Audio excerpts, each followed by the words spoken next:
the government is going through a sort of either a nervous breakdown or a severe divorce, but then it books itself a holiday to the Caribbean, and everyone forgets about the divorce for a bit and has a nice holiday, and then they come back and realise they're still getting divorced. And I think it's a bit like that. Everyone got these wonderful ideas about social housing, but when I think they come back in a few weeks' time, the realities, the economic realities of the situation are going to be very, very difficult. Andy Burnham is promising to make housing more affordable, and this is why. Successive prime ministers have tried and failed to build enough homes to meet ever-growing demand. Most recently, the Labour government pledged to build 1.5 million homes by 2030, a target they are set to miss by over a third. High energy and labour costs, strict planning regulations and a depleted social housing stock have all contributed to demand outstripping supply. But Andy Burnham claims he will make things better. The Prime Minister in waiting has committed to the biggest council house building programme since the post-war period. However, this is not the first time we have heard bold pledges that are never met. I'm Mhari Aurora, and joining me is David Byers, Deputy Property Editor at The Times and The Sunday Times. David, thanks so much for being with us. We're talking about housing, of course, one of the kind of pillars of a society. So we had this big speech from Andy Burnham yesterday. He said he was going to build all these social houses. First of all, just talk us through what were some of these commitments from Andy Burnham. So Andy Burnham has said, as a fundamental part of his philosophy, that he wants to create the biggest generation of council houses since the Second World War. He reasons ultimately that the current definition of affordable rent, which is the quota the developments are meant to build with every project, is fundamentally broken. It's basically ineffective because that means that properties can be 80% of local market rent, which basically is still too expensive for most people. So he says instead the government should commit to building 500,000 bespoke homes for social rent by 2030. And for reference, just 65,000 affordable homes were completed in England in 2024 to 25. So it's a massively ambitious programme. He's called for what he says is £40 billion worth of investment to make that work. Whether or not that's separate to the government's current pledged £39 billion social and affordable homes budget, we will wait and see. But that's basically the nub of it. I mean, Savills, who I spoke to about it, said it would be the most significant jump we've seen at any point in the last 15 years for social housing, if it works. Now, the pledge is bold, but I feel like we've been here before. I feel like we've heard these pledges before. 1.5 million homes we heard from Keir Starmer just a couple of years ago. It looks like they're not going to hit that target, nowhere near. So how achievable, deliverable, realistic are Andy Burnham's pledges? I think we need to talk about the 1.5 million for a start, because the government is going to miss that by such a spectacular degree. And this is all homes, not just affordable homes. So the government said 1.5 million in England by the end of 2030. In fact, what the government is going to manage, according to Savills, is about 837,000. So they're going to miss the target by 662,500. And the number is actually shrinking each year. Now, why is that? And this is one of the big problems that Andy Burnham is going to have to come across. Soaring building costs mean that developers are reluctant to build. So they're up 20% in 4 years. That's because of the problem of importing goods across various broken supply chains, because of the Russian invasion of Ukraine, because of the Iran war.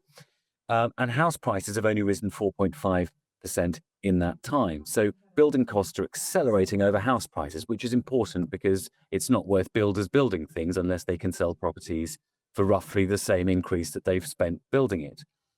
Plus, on top of that, Britain has its lowest number of builders since 1998. And this is thanks to another policy we've been hearing about recently, which is Brexit. 10-year anniversary, massive exodus of Eastern European construction workers, and there's also a long-term issue with recruitment and retention. So the big issue he's going to have in building anything at all of any significance is the same issue that Keir Starmer has had, which is that builders can't build, and 4,000 building firms became insolvent in the year to February. And of course, more broadly, which we can come on to, is the issue of affordability, that a lot of people can't actually afford to buy regular mainstream homes as well. So what can the government actually do to kind of support smaller organisations, stop them potentially going out of business, for instance? Well, the developers themselves have made repeated calls to the government. First of all, they have said that they want the restoration of a scheme called Help to Buy, which is a scheme that basically offered government loans to first-time buyers, and around about 350,000 of them received those loans between 2013 and 2023. The government loaned 24 billion of taxpayers' money. Now, developers like that idea because it means that more first-time buyers can afford their properties. It means greater certainty for their investors when they build construction projects that people will buy them. The only problem with that scheme is, and this is why repeatedly the Treasury has refused to relaunch it, is that it drove up the price of new builds. So, of course, developers love this because it was nicknamed Help to Sell from the point of view of developers. The other thing that other builders have called for is basically the removal of VAT on building materials. Now, this sounds a little bit techie, but basically, whenever anyone carries out a retrofit or refurbishment project, effectively builders pay VAT on it, and they also pay VAT when they're buying items as well. So 20% on materials and labour, and for retrofit and refurbishment projects. And the government, they want tax breaks basically to make things more affordable as building costs soar. This is another slightly intractable problem though, because VAT is incredibly lucrative for the Treasury. It brought in 171 billion receipts, which is 15% of the whole of the government's revenue in the last financial year. So again, Andy Burnham may not be wanting to change that either. The other thing is he can write a nice letter to Mr. Trump telling him to stop with all this Iran war stuff. And if the Straits of Hormuz opens, then construction costs will get cheaper. But Well, this is what I was going to mention. I mean, the cost of not just labour, but energy is part of the reason it is so expensive to build houses. And I suppose the question is, how much power does the government actually have to bring down energy costs that would then knock on and reduce building costs? Yeah, this is a real issue. And the other big issue, as well as that, is this issue of retention and recruitment. So I went to build a training school recently just to do a sort of on-the-spot bit of reporting. And it was really interesting. They were telling that something like 25% of all builders now are 55 or over. And obviously for people who are 55, you might say, well, I'm not old, I can still do the job. But that probably puts them about 10 years from retirement. So you're going to see a huge swathe of builders retiring. So there has to be recruitment and retention as well by building firms. And at the moment, a huge number of college building courses, something like 40 to 50% of people who graduate from those courses go on and work in human resources or something. So there's a really problematic issue within the construction sector at the moment, really intractable, really difficult. And that is going to make building the homes the government wants difficult. And perhaps 1.5 million homes, that pledge was a bit of a gimmick and wasn't realisable. Why have so many prime ministers failed to meet their housing aims? I think the cost of building has been a problem. I think the planning system, which fundamentally disrupted developers for years and years, has been a problem.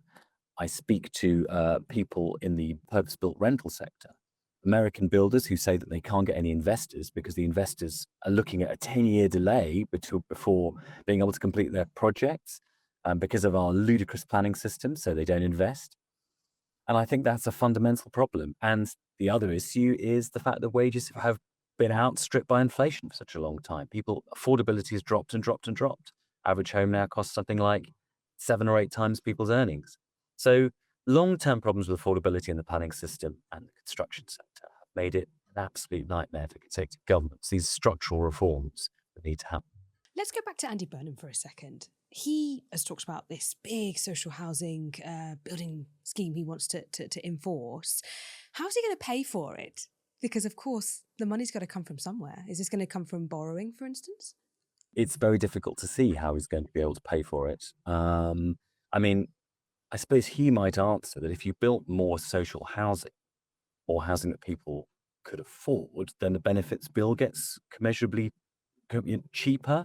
I mean, there's a really interesting statistic that the government currently spends roughly as much on housing benefits in a single year, which is 38 billion, as it plans to spend on building new social homes over an entire decade. And housing benefits obviously are paid to help people to sustain them in homes they can't afford. Just to clarify for the listeners, the reason people say that that would reduce the spending from the government is because if you weren't needing to pay people housing benefit, that would save you money. But the only reason you are paying people housing benefit is because the housing is so unaffordable in the first place. And therefore, if it is affordable, you don't need to pay them housing benefit in the first place. That's the logic, right? Exactly. And the other thing I think that obviously one thing that could be done to try and bring in revenue to the government is continue to boost the housing market, because in doing so, what you're doing is stimulating various parts of the economy, from interiors firms to removal firms to construction firms, and bringing in more stamp duty as well. So if you stimulate the economy, if more people are buying homes, if you go for growth, then ultimately stamp duty take, which is very lucrative, will also come in. So again, the economy motors, more tax comes in, you can afford to do this. But it's an enormous program, and I'm a little bit skeptical as to whether he's going to be able to do it. There is another scheme that he has, another key policy. He wants to get rid of stamp duty, and he wants to also get rid of council tax and replace both of them with what is known as a proportional property tax, which is basically where you pay every year a tiny amount of your home's value instead of council tax, instead of stamp duty, which is a rebalancing thing, because at the moment, for various reasons, people in the southeast pay too little council tax, bearing in mind the size and value of their homes, versus the north. That would be rebalanced.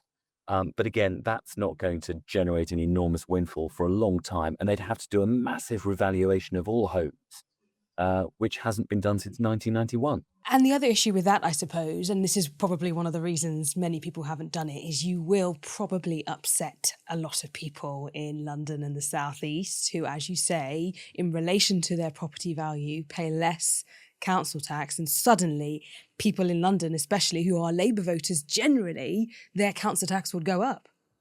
They will. And in fact, one good example, a £672,000 terraced house in Putney would have a bill increase of more than 1,500 a year under that scheme. So on a positive note, it would remove the upfront cost of stamp duty, which many property experts have said for a long time is holding the market back. First-time buyers have had their stamp duty discount cut last year, so it would help them get on the ladder. And it would also end that sort of ludicrous and absurd fact that we are paying council tax on properties from 1991 valuations. But on the other hand, it would be an enormous, expensive and laborious revaluation, and the South would not like it at all.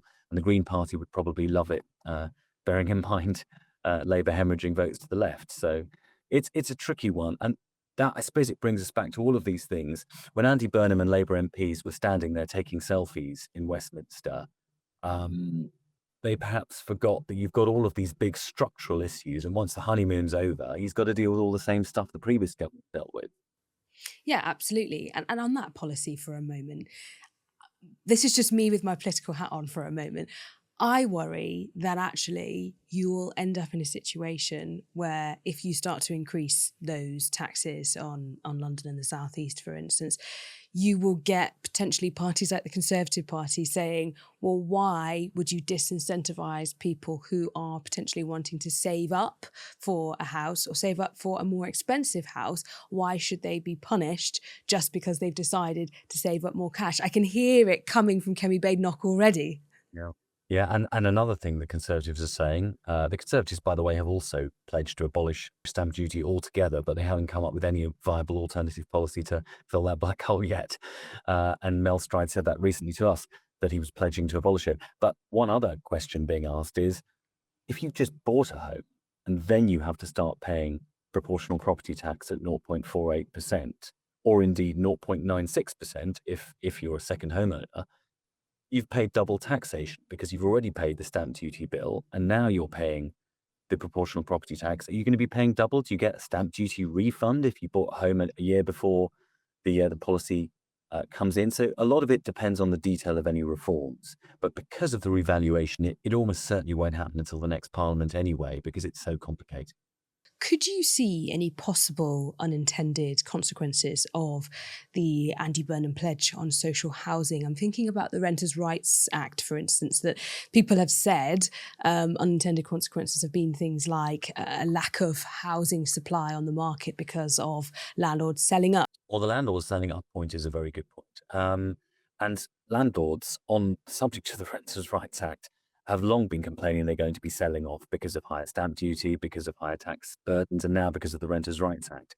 But interestingly, we received some data from Zoopla, which showed that interest in housing, as in interest from buyers in housing in the most affordable areas, is now plummeting. So it's gone down by 30% in a year in the West Midlands, for example, 20% a year in the Northeast. And that's always been the reverse. But these statistics suggest interest in housing in the poorest areas is plummeting. And the reason I think for that is because landlords have stopped taking an interest in buying in those areas. Landlords are no longer investing on the scale that they previously did. So if landlords divest in big numbers, then you've got a bit of a problem, and landlords have often said they might. Landlords feel very badly taxed and very badly affected. So yeah, I mean, the Renters' Rights Act has been broadly welcomed by tenants, of course, and has given tenants much more security and tenure. But landlords, I think there is a danger of landlords selling up if they're put under greater and greater pressure, for sure.